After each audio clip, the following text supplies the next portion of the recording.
Dober večer, najprej vsi prav lepo pozdravljeni in seveda prav lepo pozdravljeni na današnjem večeru, pogovornem večeru v Liviju od ustanovitve mesta. Govorimo o drugem zvezku prevoda Livijeve zgodovine Rima. Danes so z nami urednik celotne izdaje prevodov Livijeve zgodovine, docent dr. David Movrin. Pardon, je že izredni profesor, se upravičujem, izredni profesor David Movrin.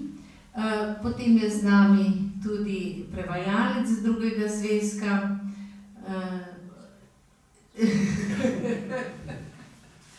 potem je z nami tudi prevajalec drugega zvezka Livijeve zgodovine, prav tako izredni profesor dr. Aleš Maver in prav tako izredni profesor Matej Hriberšek, ki pa bo prevajal tretji zvezek Livijeve zgodovine. Projekt prevajanja Livijeve zgodovine smo pravzaprav začeli načrtovati na Slovenski matici leta 2019. Takrat se je name obrnil takrat še docent, dr. David Movrin, skratka David Movrin, in seveda z dragocenim prevodom akademika Primoža Simonitija. Prevod, več bo o tem seveda povedal David Movrin, je bil brez dodanega znanstvenega oziroma kritiškega aparata. Vsekakor pa zelo, zelo dragoceno spomin, ki nam je ostal na akademika Primoža Simonitija, tudi nekdanjega predsednika Slovenske matice. Prevedel je prvih 5 zvezkov Livijeve zgodovine in že takrat se nam je zdelo prav, da bi celotno delo tudi prevedli, torej tudi naslednji, prihodnji prevajalci, in tako se je začel ambiciozen projekt. Danes je pred nami drugi zvezek, vsekakor pa upamo, da bomo izdali vseh 6 zvezkov, kot je načrtovano. Več o celotnem projektu, morda za začetek, David, izvoli ti predajati besedo. Najlepša hvala. Vsem skupaj dober večer. Zdaj bo se dejansko tako, kot pravi zdaj Ignacija. To je bil projekt, ki ga je Primož Simoniti imel, se mi zdi v naročju kar kakšno desetletje že. On se je po upokojitvi se je lotil Livija. Livija se je lotil, se mi zdi zaradi tega, ker je bilo to ena od njegovih velikih ljubezni. On je predaval rimsko historiografijo dolga leta.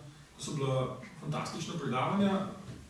In jasno pa bilo, da za tak projekt človek potrebuje čas. Livij je velikanski opus. V hranjenih imamo, če se motam, 143 knjig, nekateri pravijo, da jih... Vseh skupaj vemo, da jih je bilo 143, nekateri so pravijo, da jih je bilo mišljenih 150. Skratka, Livij je to pisal praktično vse svoje življenje. Tudi to mislim, da je bil eden od razlogov, zakaj je ta velikanska luknja še vedno v slovenski prevodni literaturi, da se preprosto nihče čisto takega ni upal lotiti. Zaradi tega, ker je težko dati toliko časa v en tak zgoščen projekt, ki ti praktično večji del življenja zasede. Simoniti je to začel delati z nekim otroškim veseljem, se me takrat zdelo. Sem je razlagal, kaj počne, te svoje prevode je kazal okrog. To je bil tudi način, kako se je ta prevod takrat znašel na mojem disku.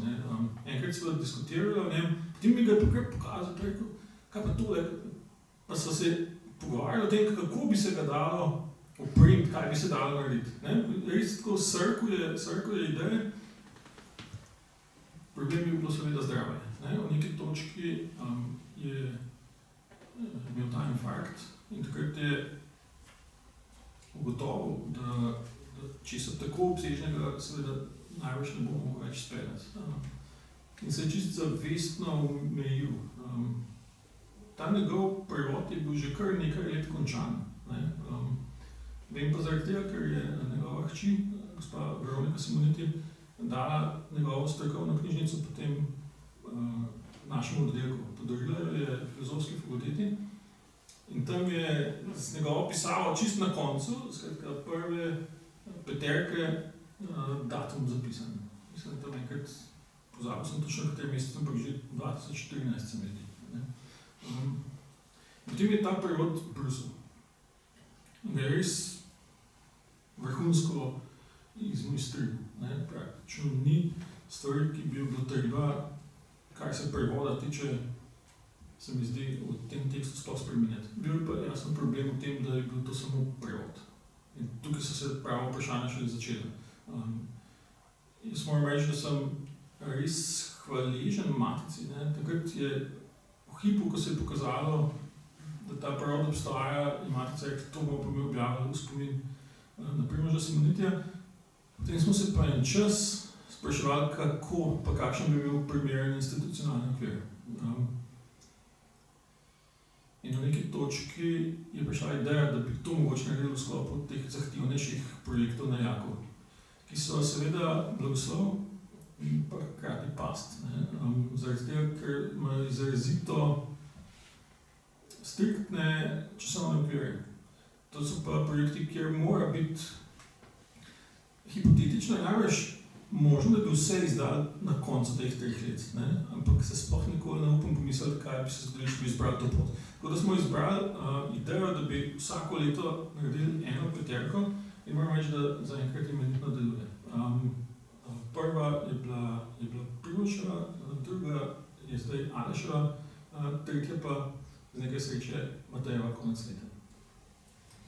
No, pa da slišimo, kako imenitno deluje ta načrt. Morda za začetek Aleš Mavar. Slišali smo, da je Primož Simoniti kar nekaj let pilil ta svoj prevod. Tu se takoj postavlja vprašanje, kako je nastajal seveda ta prevod drugega zvezka in seveda na kakšen način je upoštevano tudi izročilo, prevodno izročilo našega profesorja Simonitija. Ja, lep pozdrav.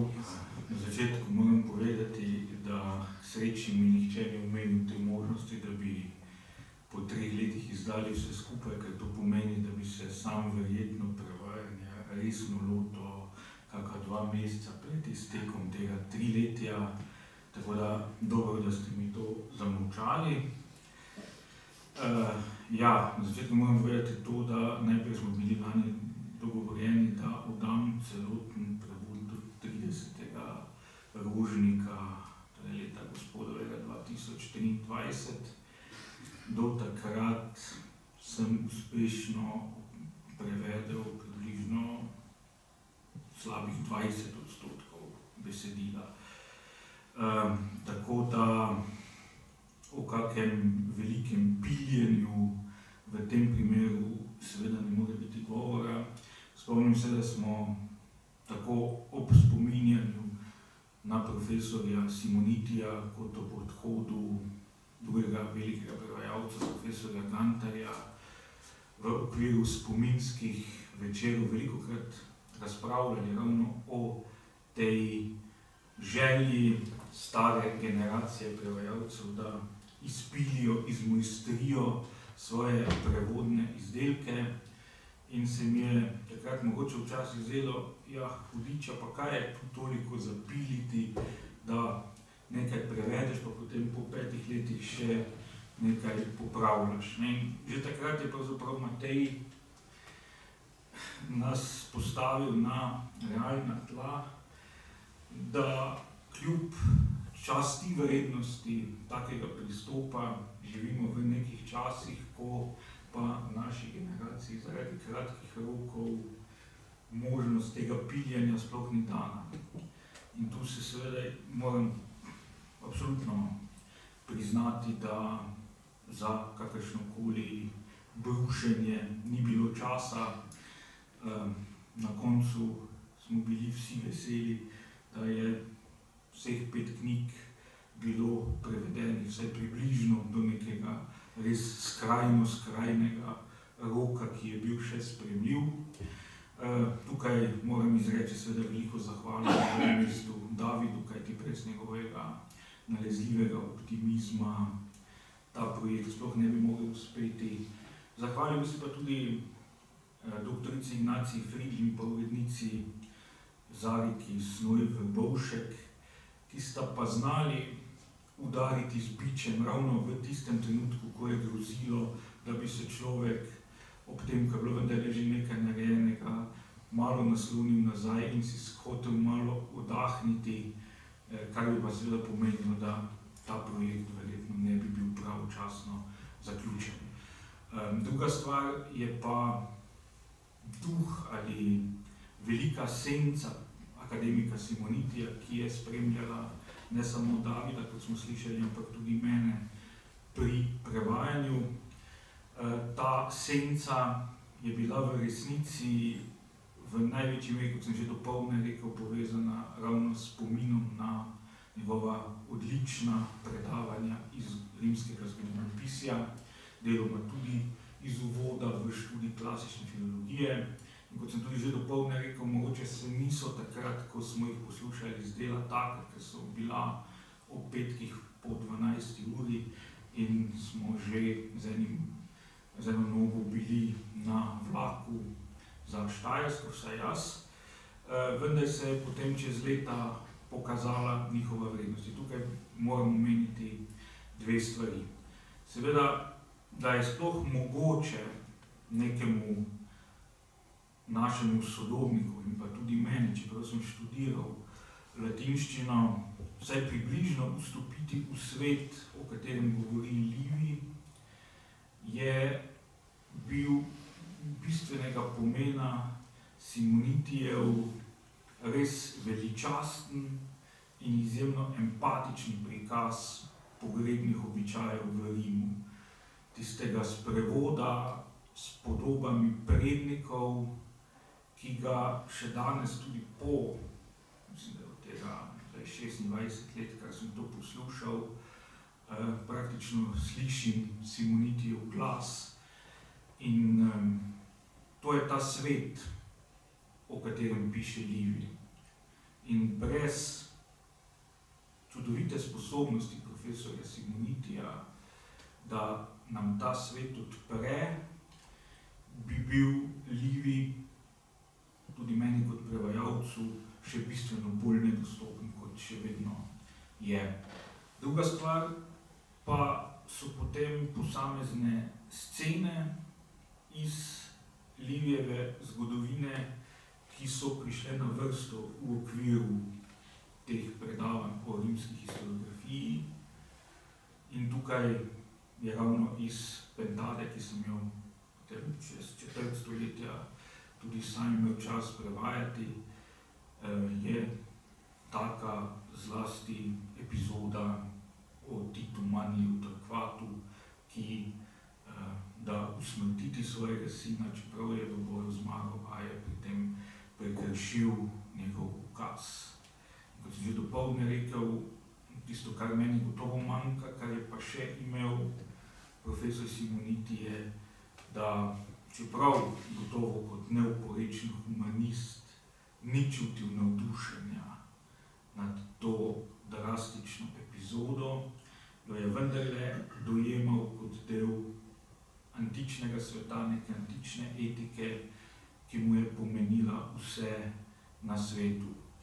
In to sem imel, ko sem prevajal, vedno pred očmi. Na praktični ravni pa je njegov duh navzoč v tej drugi pentadi v tem, da sva se z Davidom, po mojem mnenju, ustrezno odločila, da vedno, kadar bi pri prevodu nekega pomembnega pojma iz rimskega sveta ali pa recimo imena ljudstva ali pa imena kake rimske danosti, nastopili 2 različne variante, ena moja in ena pri da se v tem primeru ravnava po načelu in dubio pro primo in mislim, da je bilo to prav. Ja, če smo že začeli, čeprav je tudi že Aleš Mavr kar nekaj vsebinskih in tudi slogovnih tem in vprašanj odprl, pa vendar, če smo začeli z bolj tehničnim vprašanjem o biču, ki ga nad vsemi nami izvajajo kratki roki subvencioniranih knjig, naj povprašam Mateja Hriberška, ali lahko tretjo knjigo pričakujemo vendarle do junija 2024. Že čutim veliko bližajoči se bič, ker moram iskreno se posud s pepelom, moram reči, da ne. Je pa res, da je 20% naslednje knjige že narejeni. Tako da, toliko za začetek, ja. Seveda pa tudi vprašanje, zdaj bosta nekako že dve paraleli, tako Mavrjev kot Simonitev prevod, na kak način bo pa zdaj razvit slog Mateja Hriberška. Pravzaprav tako, kolikor sem lahko drugo knjigo Aleševega prevoda preletel, mislim, da je jezik in duh, ki sta bila v prvi knjigi zastavljena, sta lepo ujeta. In tudi tretja knjiga se bo nadaljevala v tem duhu, čeprav je, glede na to, da smo različni prevajalci, se mogoče tudi pričakuje, da bo vsak, seveda bodo določene posebnosti vsakega med nami noter, ampak nekako se bomo trudili, da bo ta, osnovna nit, ki je bila začrtana s Primoževim, dovolite mi, da kar tako ga imenujem, prevodom, da bo ostala še naprej. Da se, kar zadeva terminologijo, kar zadeva pripovedni pristop, seveda z posebnostmi, ki jih vsak od nas kot prevajalec vnese, ampak vendarle, da se nekako ta duh ohrani. Mogoče samo, če lahko tukaj omenim tretji del, oziroma tretja pentada, ki je ohranjena, gre za knjige od 21 do 25. Medtem ko sta se Primož in Aleš ukvarjala torej z zgodovino, za obdobje rimske zgodovine, ko se Rim bolj ali manj ukvarja sam s sabo, se pa s temi knjigami začne zgodovina, ko Rim začne postajati sredozemska, tedanja svetovna sila. Gre namreč za spopad s Kartagino. In na moje veliko veselje imam pentado, ki je bila med najbolj priljubljenimi pentadami nasploh skozi čas. Gre za to obdobje spopada Rima s Kartagino, zlasti s Hannibalom, govorimo o drugi punski vojni. In to je bilo vedno privlačno tudi pri pouku, zato so te odlomke, te knjige tudi vedno prebirali. In mogoče še, in moram reči, da se veselim še preostanka te pentade, koliko mi je še ostalo. Mogoče bom pa rekel, je nekoliko olajšano delo, kar zadeva Livija zato, ker tudi iz Livija smo, vsi, ki smo študirali, še pri Primožu Simonitiju, pri njemu opravljali tudi kolokvij, prav iz prve in 21. knjige. No in potem sem te kolokvije za njim prevzel jaz. Tako da mi je Livij bil zelo domač in tudi ta njegova jezikovna plat, kot nekomu, ki se z jezikom precej ukvarja, mi je blizu, tako da pri Liviju je tako in tudi študentom vedno tako povem, Livija ali ga imaš rad ali pa sovražiš, srednje poti skoraj ni. Redki so tisti, ko se z njim ukvarja seveda v originalu. nekaterim je všeč ta njegov pristop, bogat jezik, dolge periode, bogat na breku slog pripovedi, drugi ga pa ne marajo. Ne. In tudi pri študentih se to, bom rekel, že pri nas se je to zelo pokazalo in to se vedno znova tudi kaže pri njih. Livija lahko imaš rad ali ga sovražiš, David Maurin ga ima zagotovo rad, glede na to, da je prevzel to zahtevno nalogo. Morda tudi za nekakšen uvod v nadaljnjo bolj vsebinsko debato, katere so tiste ključne odlike Livija in seveda tudi njegov pomen za današnji čas.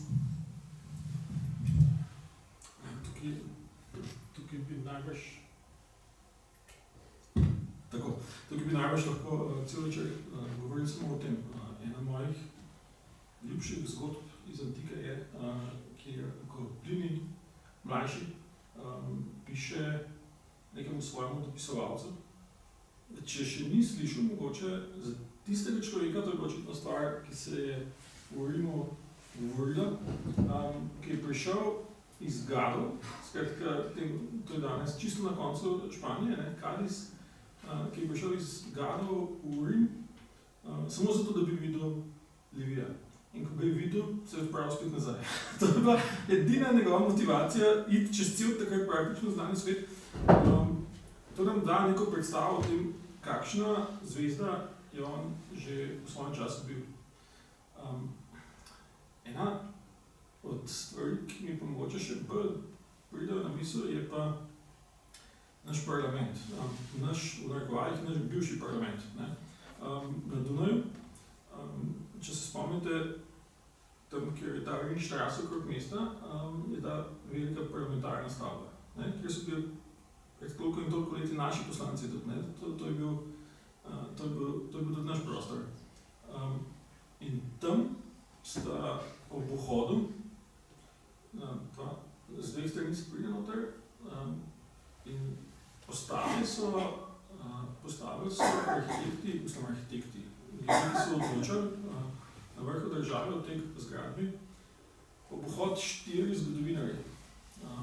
Sicer mislim, da Livija, Tacita, pa Herodota, pa Tukidida, če se prav spomnim. Skratka, Livij je tam, to je zanimivo mislim, Livija so v tej družbi tja postavili zato, da bi se ljudje, ki so stopali vsak dan v tisto stavbo, da bi se zavedali, da zgodovina z enim očesom spremlja tisto, kar se bo tisti dan tam dogajalo. Ta ideja Livija postaviti v samo središče svojega javnega življenja. To se mi zdi neka fenomenalna ideja, od katere bi mogoče tudi danes lahko kaj odnesel. Je pa še ena, če se pogovarjamo o tem, je pa še ena, mogoče nekoliko bolj polna misel tukaj. To, kar smo zdaj dobili, je zdaj cela prva dekada. Prva dekada je tudi stališča Matice, mogoče zanimivo zaradi tega, ker je Matica že pred časom izdala Machiavellija, ki se je razpisal prav v tej prvi dekadi. Machiavelli, veste, ima zelo slab sloves, mogoče deloma tudi nečisto po pravici. On sam je rekel, da je skušal pokazati, kakšna politika pravzaprav ne bi smela biti. Ampak ena od njegovih tez pri tej prvi dekadi je, da Livij v resnici kaže, kako je Rim postal velik. In da je treba brati zgodovinarje, da je treba brati rimske zgodovinarje, ne pa mogoče rimske juriste, pa občudovati rimski, jasno, rimski pravni sistem, vse to je nekaj, brez česar ne moreš, ampak te banalne politične konflikte, ki so jih te knjige polne, to je bilo pa tisto, kar je bilo na dnu tega, kar je Rimljane na nek način zgradilo kot narod. In ravno to je tista optika, ki se mi zdi, ki naredi ta tekst najbolj brljiv. Da ga gledaš skozi to luč nečesa, česar smo seveda vsi siti, ne, ko se nam dogaja iz dneva v dan v kraju pa času, kjer živimo. Ne. Ampak hkrati je pa ravno to nekaj, kar seveda dolgoročno skupnost konstituira. Nekaj je že povedal o vsebini tretje knjige Matej Hriberšek. Druga knjiga, kakšna je njena vsebina? Veliko vojnega dogajanja, tako rekoč večina. Tako da tu ni bila na delu samo ljubezen, a ne, Aleš? Ja, druga pentada ali teh drugih 5 knjig je po svojem nehvaležnem položaju, ker niso bile deležne tako velikega zanimanja kasneje kot tretja pentada zaradi dogajanja med drugo rimsko-punsko vojno. Hkrati pa v tej drugi pentadi tudi ni toliko sočnih in splošno znanih epizod, kot jih imamo v prvi pentadi, ki sicer danes v zgodovinopisju večinoma veljajo za težko za neko zmes legende in zgodovine, ki je pa vendarle več legende kot zgodovine. V drugi pentadi, torej po eni strani, ni teh velikih zunanjih vojn, kot jih srečam v tretji, po drugi strani pa torej ni toliko znanih legendarnih likov kot v prvi. Ampak vendarle bi se lahko navezal na to, kar je povedal David, za oblikovanje Rima kot skupnosti je bilo pa verjetno ravno to obdobje ključno. In zdi se mi, da je poseben čar te pentade v tem, da je spomin na to ohranil človek, ki je živel v popolnoma drugačnih okoliščinah. Livij živi v času, ko je Rim razvit imperij, hkrati pa tudi ni osebno pripadal tisti rimski eliti, ki se je štela za dediče teh ljudi, ki so zgradili Rim kot skupnost. In to je neki fenomen, ki ga ne srečamo samo v rimskem primeru, ampak ga srečamo tudi v kasnejših obdobjih, da pravzaprav, ko neka skupnost počasi gre proti zatonu, kot je šla proti zatonu Rimska republika, spomin na njeno slavno obdobje ohranjajo tisti ljudje, ki pravzaprav niso bili del sistema. Meni najbolj pride na misel to, kar sem prebral o ameriški konfederaciji oziroma ameriškem jugu, ne, da so se najbolj zagrizeno borili tisti ljudje za jug, ki sami niso imeli sužnjev in ki pravzaprav v vsakdanjem življenju tudi niso živeli bistveno bolje kot sužnji. Ampak to je bilo edino, kar so imeli, zavest, da so več kot sužnji. In nekaj podobnega srečamo pri Liviju, s tem, da imam jaz občutek, da niti Livij sam ni mogel razumeti tega obdobja 4. in 3. stoletja pred Kristusom. Ker on opisuje ta proces, kot da je šlo za neki proces, pri katerem je popolnoma jasno, kam bo pripeljal in pripeljal bo do nastanka imperija. V resnici pa lahko iz drobcev v Liviju, tistem, kar je pač ostalo po številnih preoblikovanjih izročila, vidimo, da je bilo to verjetno zadnje obdobje, ko je obstoj rimske skupnosti še visel na nitki. Zelo redki so sicer danes zgodovinarji, kot je Michael Crawford, ki so to tako jasno izrazili.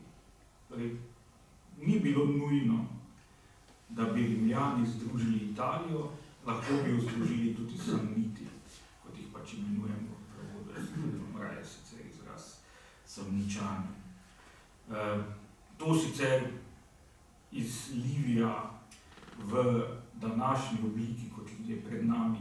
razvidno, ne, ker Samičani so tukaj vedno tepeni, še takrat, ko zmagajo, potem jim Livi pravzaprav ukrade to zmago z neko zapleteno fikcijo. Ampak se pa vidi iz različnih drobcev, da je to vendarle šlo še za relativno skromno skupnost, ki se je v resnici na določenih točkah borila za obstoj.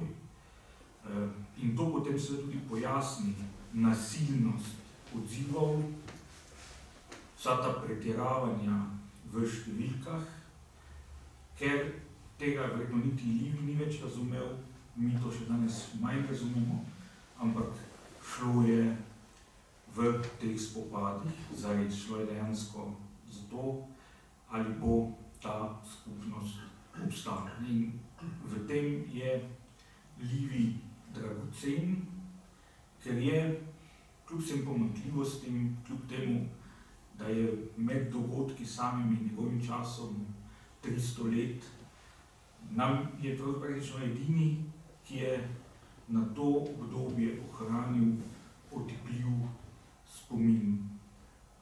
To je vse, kar imamo. In seveda so kasnejše generacije to tudi prepoznali in zato je Livi res postal eden osrednjih klasikov.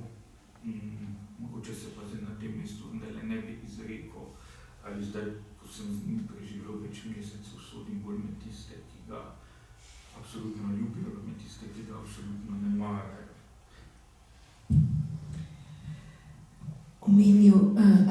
Aleš Mavor je že omenil kar nekaj teh distanc oziroma distinkcij.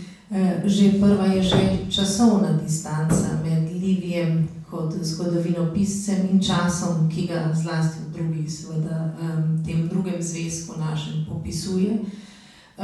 Druga je distanca, o kateri je prav tako dopoldne govoril Aleš Mavor, ko je Livija poimenoval kar zgodovinarja iz fotelja in vendar zelo natančno popisuje vojaške akcije, dogajanje in podobno.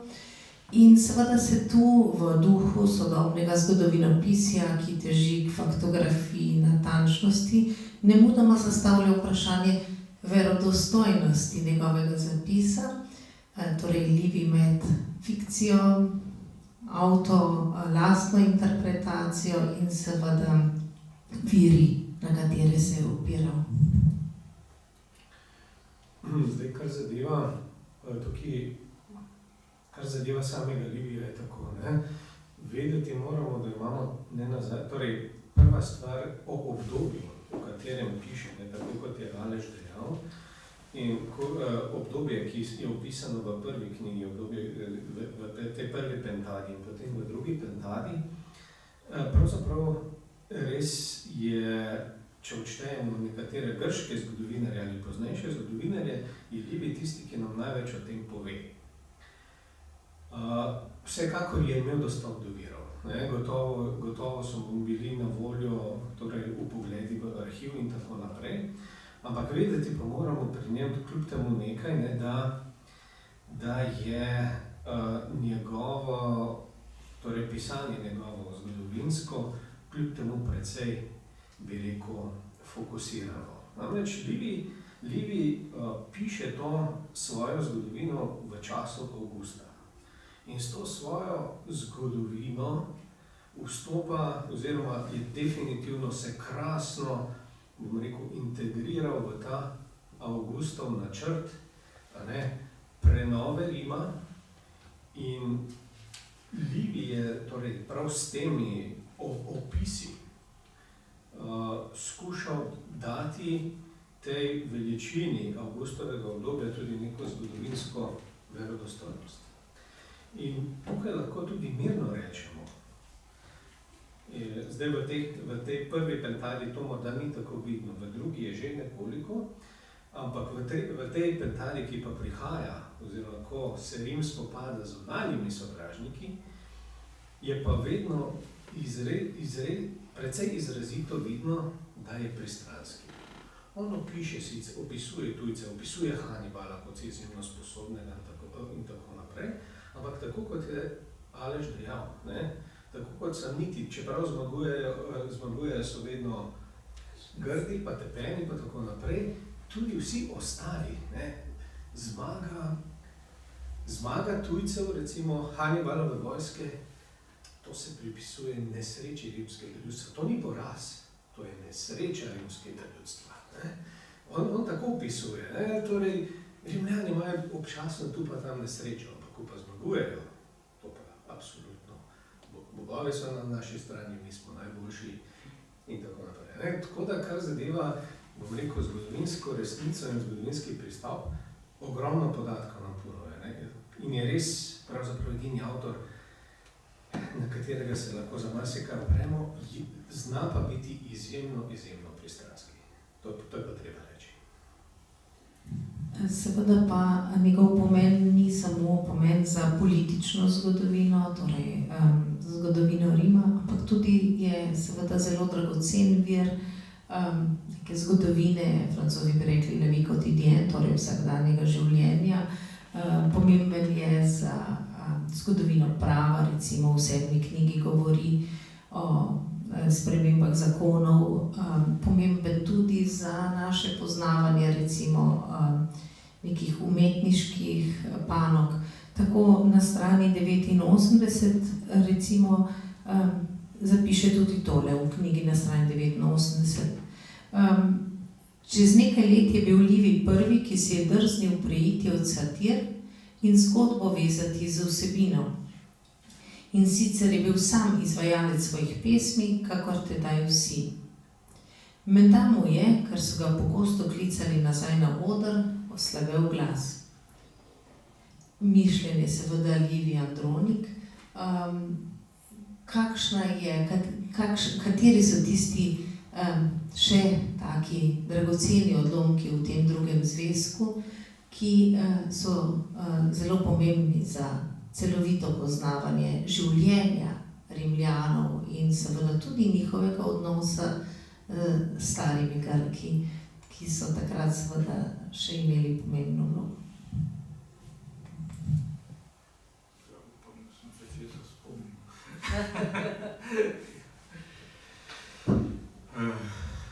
Ja, torej, če se najprej še malo navežem na ta odnos do tujcev, to je gotovo precej v tem slovu, kot je Matej povedal.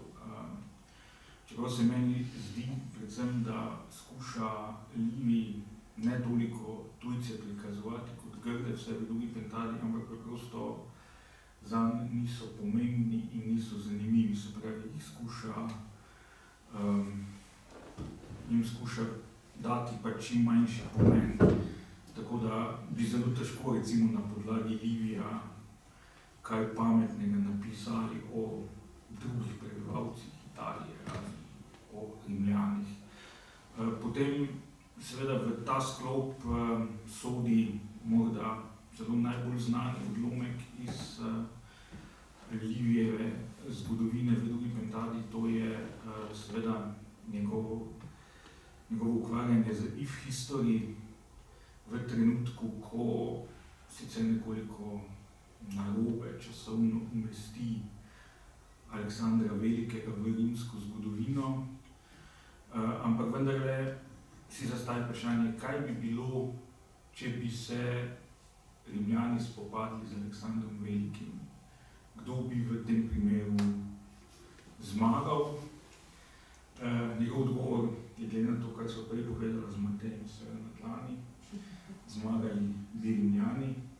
To pa zaradi tega, ker je bil Aleksander en sam in tukaj se mogoče vidi ravno ta nation building ali pa gradnja skupnosti, medtem ko pa Rimljani pa so imeli v svojih uradnikih, v svojih konzulih, v svojih pretorih, ki so se menjavali vsako leto celo armado potencialnih Aleksandrov in zaradi tega je bil Livij nekako prepričan, da bi v primeru spopada, pa tudi zaradi večje vojaške moči, vsaj po njegovem mnenju, Rimljani tukaj zmagali.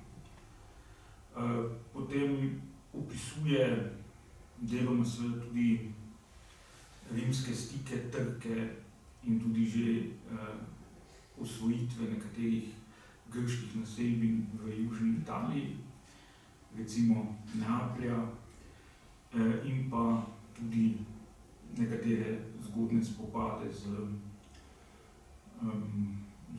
drugimi grškimi skupnostmi in vladarji, čeprav seveda žal pa ni razen v Periohi ohranjen potem Livijev opis tega prvega velikega vojaškega trka med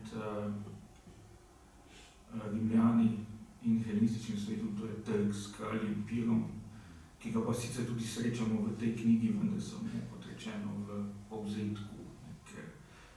Zanimivo pravzaprav, da se ta del o Piru ni ohranil v Livijevi različici.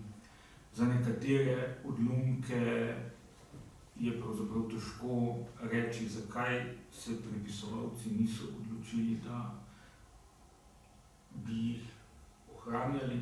To je mogoče bolj razumljivo v času pozne republike, ko obstajajo še drugi viri, čeprav mogoče bi vseeno se še nekoliko vrnil k Matejevemu izvajanju. Seveda velikokrat res Livija pojmujemo kot nekega Avgustovega propagandista, vendar so pa vsaj v zadnjem času močni tudi glasovi, ki to oznako postavljajo pod vprašaj. Končno bi tudi v drugi pentadi našli kakšen moment, ko Livij ošvrkne politične razmere v svojem času, pa pravi, da je bilo recimo tam v 4. stoletju vendarle bolje, so bili ljudje bolj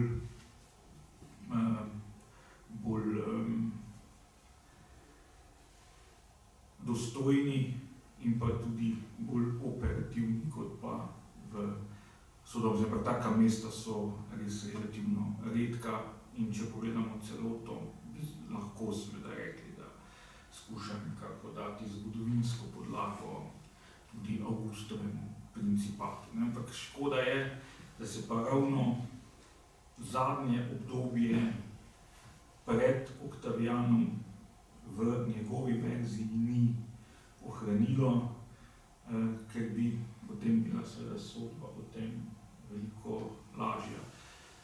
Ni se pa, tukaj jasno, zakaj se ni, ker je vendarle obstajalo veliko drugih virov, ki so bili boljši od Livije. Potem, ko pri Piru pa pravzaprav takega vira nimamo. No in kot je bilo že omenjeno, seveda so posamezni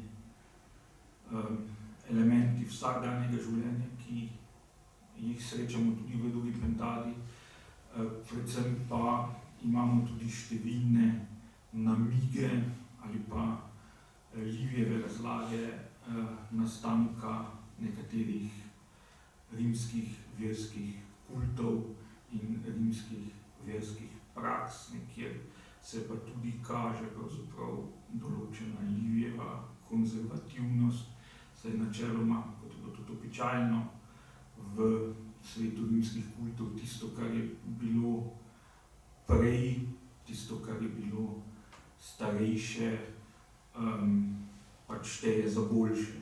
Čeprav imamo pa tudi primer, ko pa pride do očitne prevare bogov, ko piščeta ne jedo, kar je bilo slabo znamenje, ampak ker eden od Livijevih junakov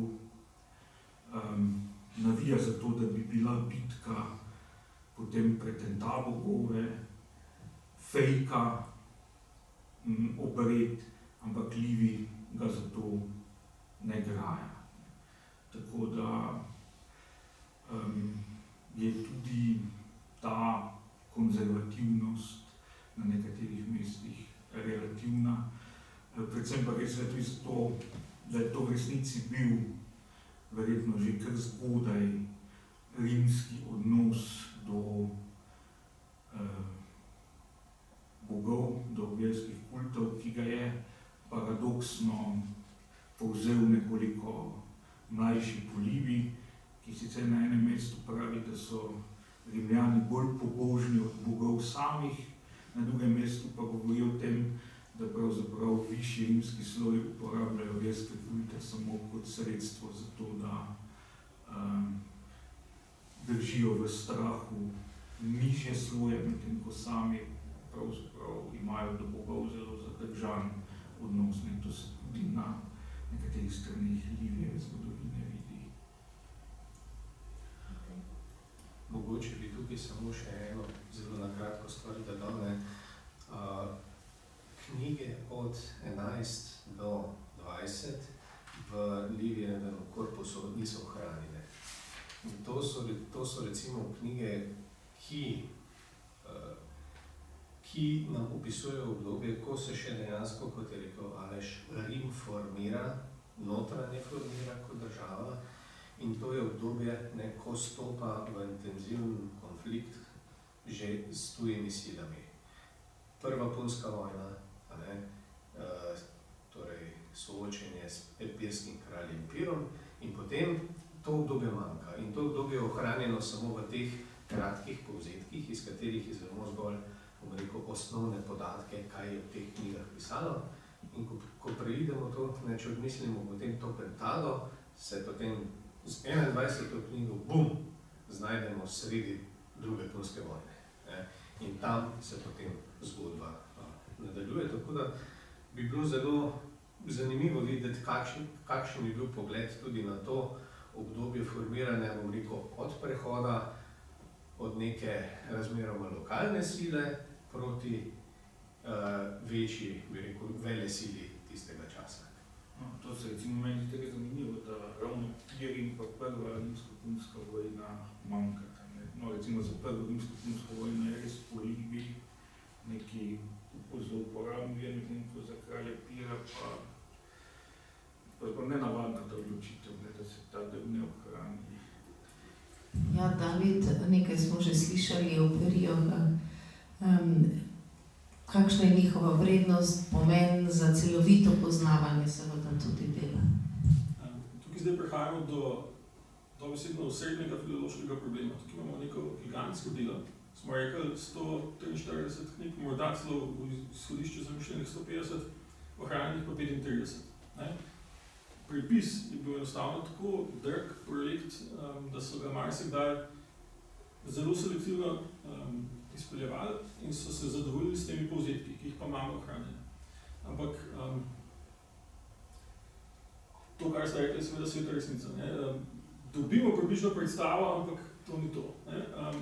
Smo pa zdaj v trenutku, ko lahko rečemo, po mojem, da smo sredi filološkega odkritja desetletja, če nekaj več.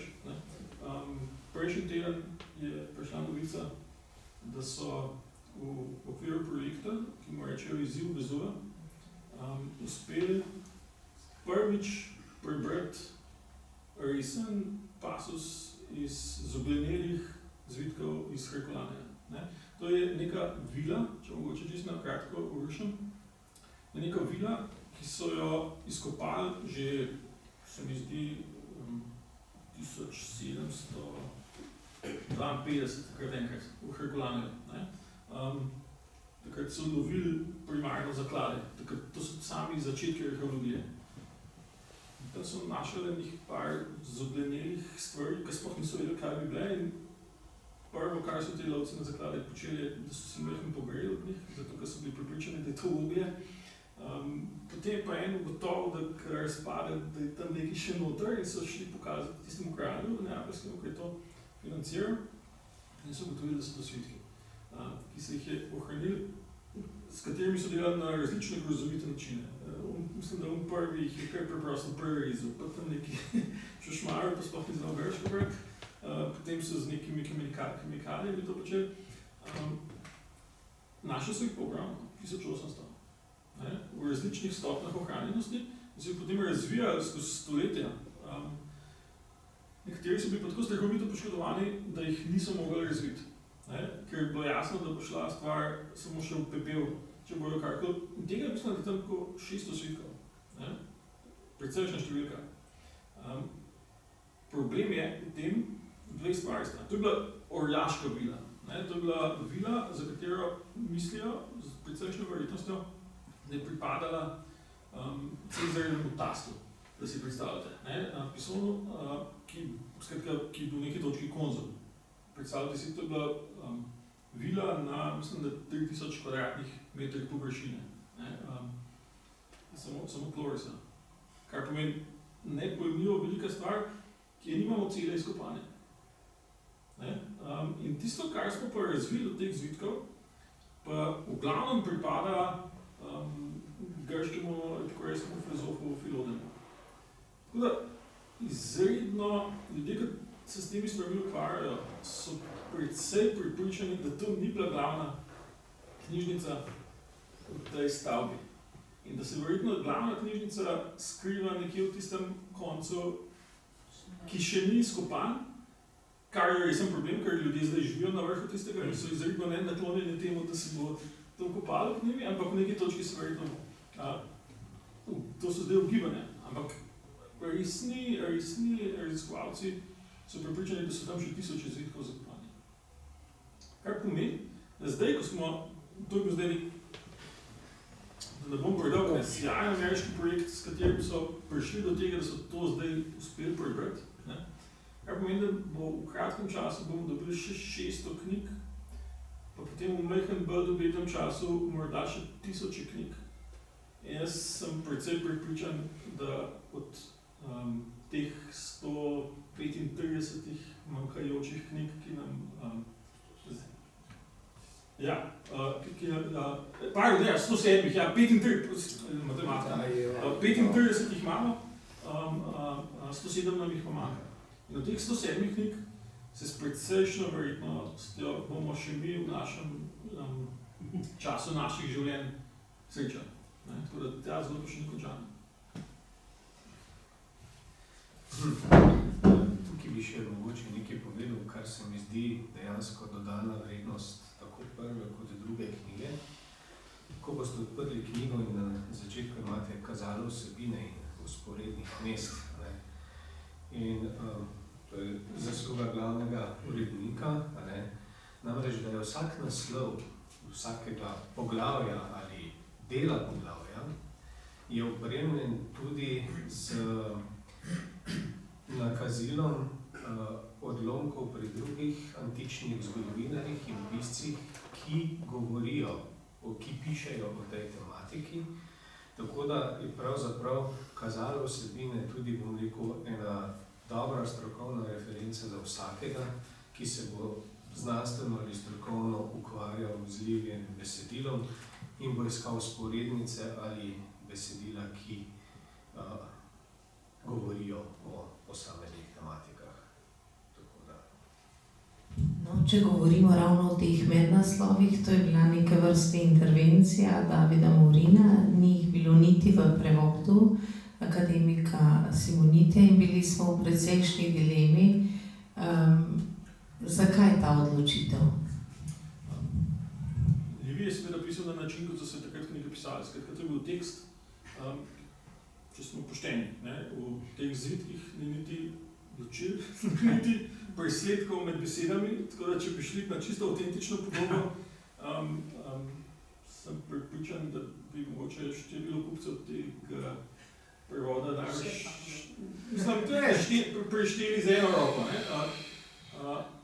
Jasno je, da je danes treba knjigo bralcu predstaviti drugače. Jaz sem tudi na tihem, mislim, da če bi Primož dočakal to fazo izdaje, da bi se verjetno zelo podobno odločil. Ideja, ki smo imeli tukaj pred sabo, je en podoben tekst, izredno važen za bralca, pa hkrati enako strukturiran je Sveto pismo, če pomislite. Vi praktično ne boste našli izdaje Svetega pisma, ki bi bila zgolj tekst. Vedno boste imeli ta tekst razbit, bo pisalo, Jezusovo rojstvo, pa potem prihod modrih, pa ne vem kaj, tako naprej. Ker je to edini način, da lahko danes tekst z bralcem komunicirati. Kar smo tukaj naredili je, dve stvari se mi zdita pomembni, da smo šli pri tem členjenju na izdajo, ki je Primož dejansko uporabil. To pomeni, da to kazalo je pravzaprav narejeno na podlagi teksta, po katerem je on delal. To je eno. Drugo je pa to, da so te intervencije pravzaprav zelo jasno označene. Tukaj sem pa, moram reči, zelo hvaležen profesor Lucijan Bratužu, ker je, se mi zdi, z eno fino igro tipografije uspel to pokazati. Skratka, te naslovi so, kot je bila tradicija v celi srednjeveški rokopisni tradiciji, z rdečo. In se zelo jasno vidi, kje so posegi, pa kaj je bil izvirni tekst. Morda, ker smo veliko govorili seveda o tej poročevalskem pomenu Livija za današnjo razumevanje zgodovine Rima, pa vendarle se najdejo tudi taki tipični govorniški pasusi v samem, naj morda preberemo v samem delu, en odlomek. Kaj ti še dolgujem, Rimljan? Kaj dolgujem pogodbi? Kaj bogovom, varuhom pogodbe? Koga naj pritegnem za razsodnika tvoje jeze in svojega zadoščevanja? Ne bežim pred nikomer, ne pred ljudstvom, ne pred zasebnikom. Kaj ti, če ubogemu proti močnejšemu ne preostane v človeškem pravu nič, se bom zatekal k bogovom kot maščevalcem neznosne ošabnosti in jih prosil, naj svojo jezo preusmerijo na tiste, ki jim niso dovolj vrnjene lastne reči in ne dejstvo, da smo dodali še tuje.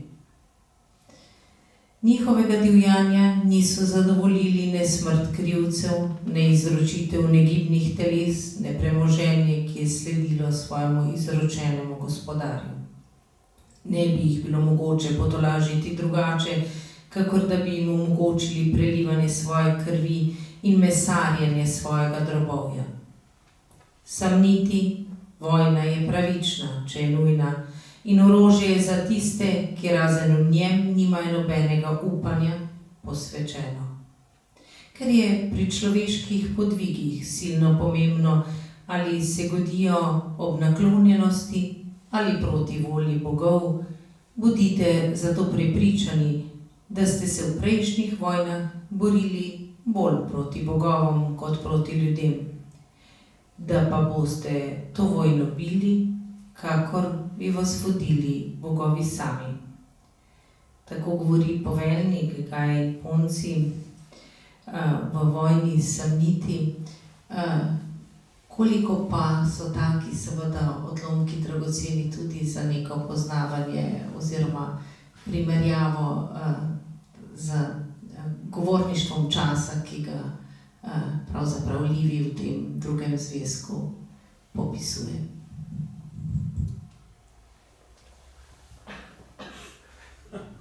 Nihče ne upa. Mislim, to je čist bistven element njegovega sloga. In to je nekaj, kar se predava. Ko Livija obravnavaš, so ravno ti njegovi govori jedro.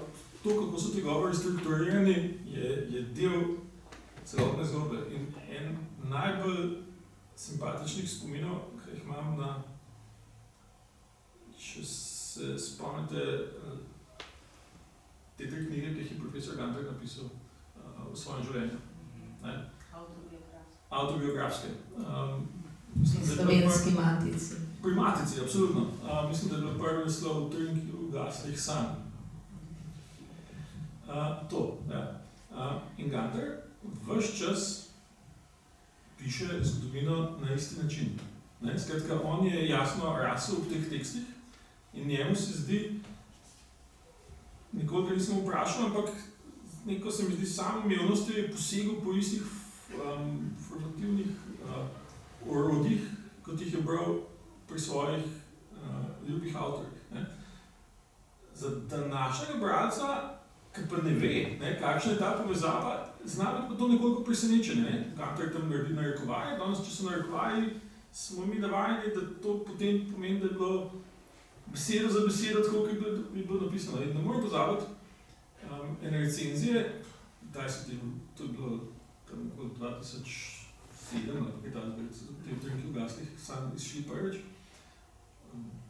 Pa je recenzent napisal izredno pohvalno recenzijo, na koncu pa napisal, ne morem kaj, da ne bi občudoval tega filološkega spomina, ko lahko po toliko desetletjih prekliče te govore na pamet, kot so se zgodili.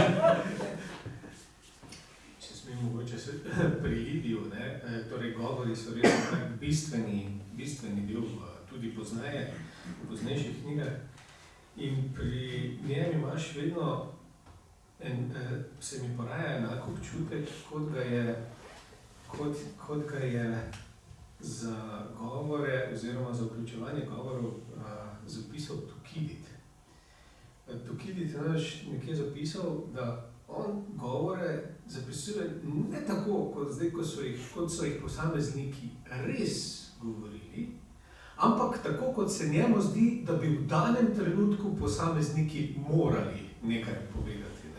Tako da, so tudi ti govori, zelo strateško zastavljeni in jih moramo tudi zelo previdno brati. No, vse to je, mislim, da je to skupna poteza antičnega zgodovinopisja, da so ravno govori ena od značilnosti. Tako da recimo v apostolskih delih so še ne jasno, da Štefan leta 35 ni mogel razvijati takih misli, kot mu jih je avtor apostolskih del položil v usta. Takrat se ni bilo nobene ideje o tem, da bi bilo možno judovstvo brez templja, bilo je pa možno potem, ko templja več ni bilo. Ampak to je potem ta labodji spev hkrati govoru v zgodovinopisju, ker potem je pravno za krščansko zgodovinopisje od Eusebija naprej značilno, da teh govorov praktično več ni. In so namesto tega potem citirani dejanski dokumenti, če se pa je prej relativno malo. Kar se pa tiče, zame kot prevajalca, pa moram reči, da je vedno glavnem je bilo to olajšanje, kada je bil kar daljši govor, ker so vendarle to, mogoče zgam za tega, ker gre za tekoče besedilo, se mi zdi, da so to vendarle lažji pasusi ali pa vse taki pasusi, pri katerih je človek bolj sproščen, ko jih prevaja. Beseda nekako bolj steče, ker moram pa reči nekaj, jaz sem se vedno posmehoval v tej oznaki mrtev jezik za latinščino. Tukaj pri prevajanju Livija, pa gotovo, da ima tam Matej in David oba več kilometrine prevajalske, sem pa prvič se boleče zavedal, da take spakedranščine ni mogel nihče nikoli v vsakdanjem življenju govoriti. Oziroma temu bi mi na Štajerskem z izrazom, ki prihaja sicer nekaj drugod rekli preseravanje. Enostavno, prvič se mi je pač zdelo, da dejansko ta latinščina, ki sem jo tu pravno mogoče posebej v soboto, tik pred zaprtjem fakultete, je bil ta občutek najmočnejši, da pa je to v resnici mrtev jezik, ker ni mogel na ta način nikoli v resnici funkcionirati. In je šlo res za, na nek način, vsaj v najbolj bolečih trenutkih prevajanja se mi je zdelo, da se mi Livi roga in se iz mene norčuje svojim preseravanjem. Nimam boljšega izraza. Ko sem pa ravno omenil tudi soboto, pa moram reči, da bi se moral zahvaliti posebej tudi našemu varnostniku, ki je velikokrat zvečer v 20:45 pred zaprtjem fakultete prišel še posebej pogledati v prvo nadstropje, da me niso zaklenili na fakulteto, in z veseljem bi mu zdaj podaril to knjigo, ampak se bojim, da potem, ko bi jo odprl, bi imel še slabše mnenje o tem, kaj profesorji počnemo, kot ima zdaj. In potem, ko bi videl, da to še Republika Slovenija sofinancira, bi si pa še mislil, ni čudno, da nimamo za ceste. No, vidimo, da je bilo to prevajanje res naporno. Zdaj smo absolutno vsi v tej dvorani prepričani. Vseeno pa morda bolj za zaključek še bolečino ob prevajanju tega dela, Aleš, ki si jo nekoliko izpostavil že v dopoldanskem delu, prevajati spise, prevajati knjige, ki govorijo o tisočih mrtvih, pobijanju v času, ko seveda se soočamo z novimi vojnami na naših tleh. Ja, to sem pa povedal dopoldne in tudi zdaj seveda. Ena senica, ki je dela na tem prevodu, da je bil Dobri duh, je bila senica profesorja Simonitija, kot sem že povedal. Druga senica, ki je bila pa manj prijetna, je bila senica ruske agresije na Ukrajino, ki je slučajno, naključno zaznamovala tudi veliko najnih pogovorov z Davidom od tistega 25. februarja 2022, ko sva sedela pri Fokulusu. Takrat mislim sicer, da Livi še ni bil, je že bil v mislih, potem pa v bistvu ves čas od takrat, ko je ta projekt pridobival resnejše poteze, pa do samega konca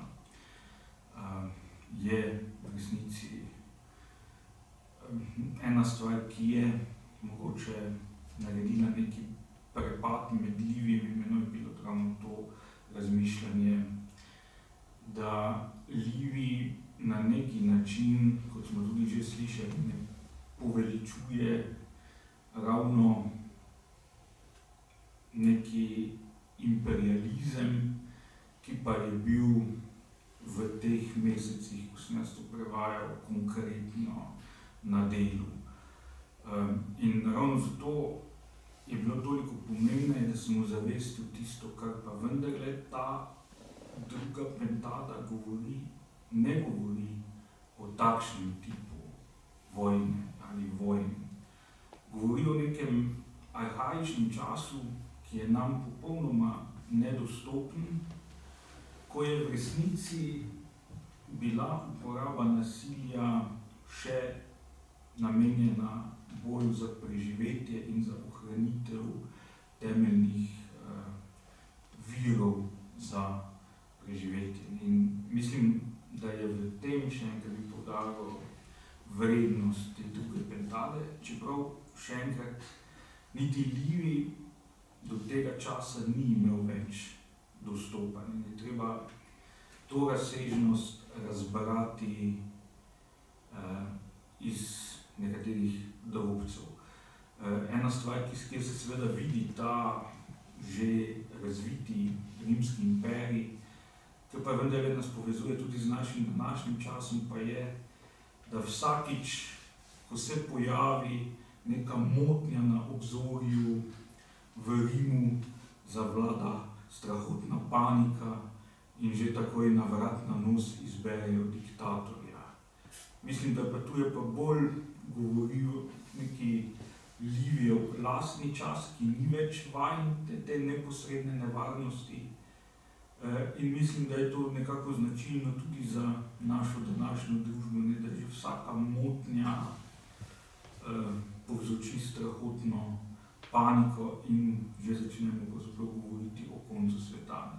To je pa še en dodatni vidik, ki se mi zdi, da nam je lahko Livijeva optika domača. Hvala, Aleš, da si delil z nami tudi to izkušnjo. Namreč naslednji dogodek, ki bo potekal v tej dvorani, bo ravno dogodek posvečen žalostnemu spominu na drugo obletnico agresije na Ukrajino, ki ga pripravlja Društvo slovensko-ukrajinskega prijateljstva Slava v sodelovanju s Slovensko matico. In ko že govorimo o vojnah, naj povem, da se je, potem ko smo objavili sporočilo o tem dogodku, danes zgodil kibernetski napad na spletno stran Slovenske matice, zato trenutno ni dostopna v obliki raznih zapisov cirilici. In očitno se danes dogajajo vojne, grožnje na drugačen način. Ampak seveda tu smo se zbrali zato, da govorimo o dragoceni knjigi, ki nam je ostala kot zapuščina, tudi kot opomin. In gotovo želi najbrž tudi kdo izmed občinstva danes poklon drugemu zvezku prevoda Livijeve zgodovine od ustanovitve mesta, kaj pripomniti, dodati, morda vprašati, izvolite.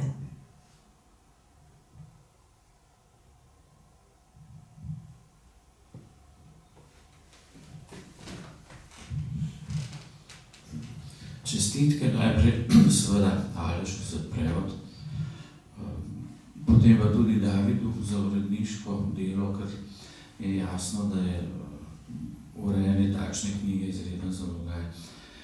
Pa jasno tudi Matici, da je vzela nase to opravilo.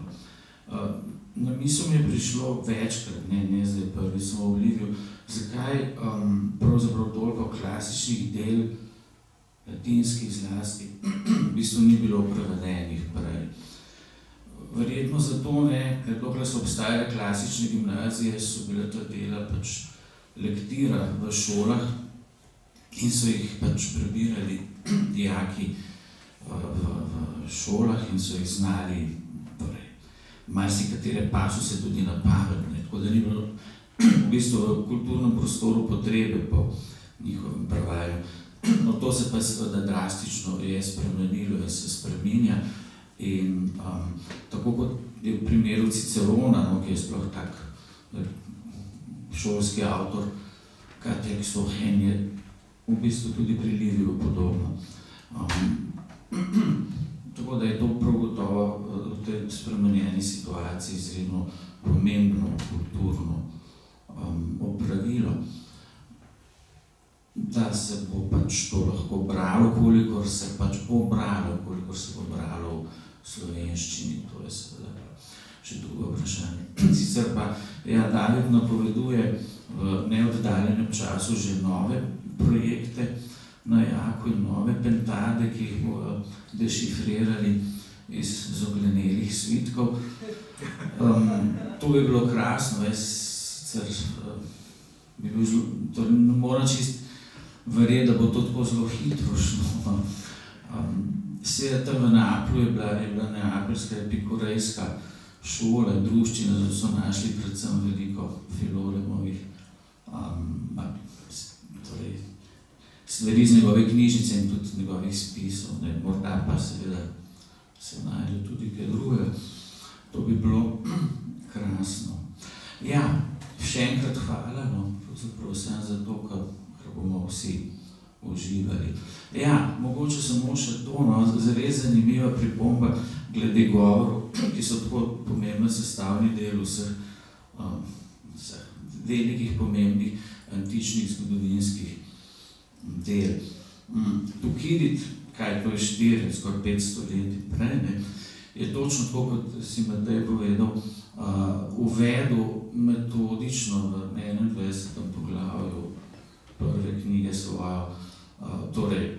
svoje govore. Ampak to se mi zdi, da je v resnici izredno reflektirana in kritična poteza, ker je jasno povedal, da tam niso govori v neposredni obliki, ampak je zelo detaljirano pojasnil, kaj pravzaprav so te besede prihajajo tam. To so pač hipotetični zapisi tega, kar bi glede na značilnosti tistih vsakokratnih govorcev bilo najverjetneje, da tisti to pove. In to se mi zdi v bistvu fair enough, ne. Zdaj, kaj pa več naj bi naredil zgodovinar v tistem času brez zapiskov. No, to je samo ena od stvari, zaradi katerih je Tukidid najbrž precej zase figura v zgodovinopisu, metodološko. No, hvala. Hvala tudi Branetu Senegačiku. Profesor dr. Kalan bi morda prišli sem, ker ne vem, če bodo tja prenesel mikrofon, tako da bi prosila, če se nam lahko približate, izvolite. Hvala. Jaz bi se najprej zahvalil za čudovito predstavitev danes v različnih vidikih Livija. Jaz se mislim, da ti niste, ampak izdali ena stvar, drugo dal eno v zvezi s Tukididom že omenjenim, drugo pa v zvezi s prevajanjem klasikov v 19. stoletju. Namreč na osnovi teh študij, ki so zdaj v stoletnici univerze o predzgodovini Ljubljanske filozofske fakultete in univerze izvedene, tudi tule navzoč Hriberšek je kar vsaj 2 knjigi na to temo napisal o filologiji 19. stoletja. In ena huda težava Slovencev v 19. stoletju je bila, da nismo imeli filozofske fakultete. Bila je teološka oziroma teološki študij taki drugačni, pravni in medicinski so se odvijali recimo na Dunaju, Pragi in tako, in tisti niso toliko za kulturo pomembni, medtem ko se Hrvaška je imela filozofsko fakulteto, mislim, okrog 1860-70, je bil to škof Strossmayer, in oni imajo klasično filologijo že pred prvo svetovno vojno. In ko sem jaz študent, recimo berem Pinvar, mislim, da je prevedel Tom Smrdel, ne vem, dokolo na mrac, torej drame o tekočem traku, filozofski teksti. In to je oblikovalo torej publiko in kulturo. In zdaj pa slovenska situacija. Imamo Jahresberichte v nemščini. In tako se zgodi, da Oton Župančič nekaj zapiše v nekem zapisu v eni reviji, pravi, slovenski izobraženci boljše strokovno pišejo v nemščini kot v slovenščini. Kajti stilno izreko sta oblikovala Stritar, izreka potem naprej Cankar in vse drugi plejada pisateljev, se pravi, preprosto ni bilo slovensko govoreče inteligence. In tako da, in imamo tudi, to je tragična usoda slovenskega filologa in filozofa Janka Pajka, ki je bil predstavljen, je bil enkrat na gimnaziji v Kranju, pa potem ne vem, kje v Novem mestu, nazadnje nekje v Brnu, pa na Dunaju in je prišel preko pol leta 900 nazaj v Ljubljano in njegovi teksti filološki vsi v nemščini. Tako da, in zdaj v resnici tole neko novo dogajanje v teku. Kar pa zadeva Tukidida, je pa seveda ena stvar pomembna, da je Tukidid bil hkrati strateg in vojak in je pisal to zgodovino, ker je vsak govor dolg, da so včasih pisali magistrske naloge o enem govoru in tako dalje. Tako da to je res svet skoraj zase, ampak res.